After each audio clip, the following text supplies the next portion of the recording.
Благодарам, почитуван председавач, почитувана госпоѓо Билјана Мицковска, со должен почит. Мислам, очигледно во вашата реплика имавте, можам да проценам, добра намера.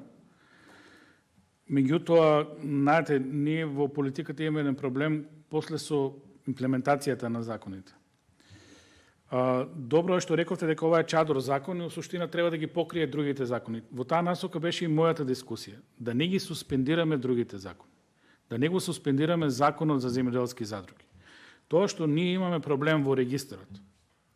Тоа е, можам да ви кажам, нити го детектира проектот кој сте го имале, нити ние овде ќе го детектираме.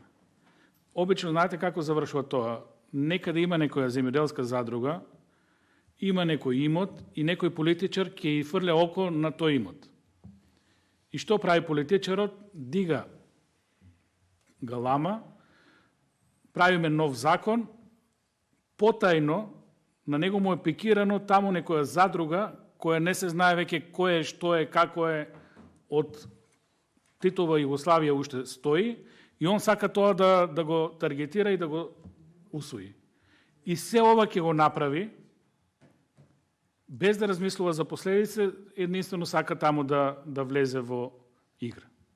Обично така одат во политиката работите.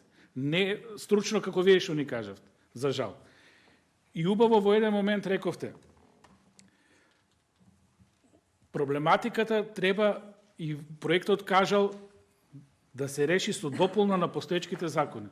Ако имаме проблем во земјоделските задруги, од било каков карактер, можевме тој закон да го дополниме. Вака да не ги измешаме работите. Зошто го кажувам тоа?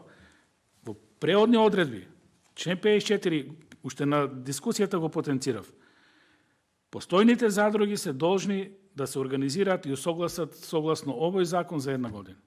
И тука завршува добрата намера. Со еден член сите постојни задруги ќе поминат во овој закон.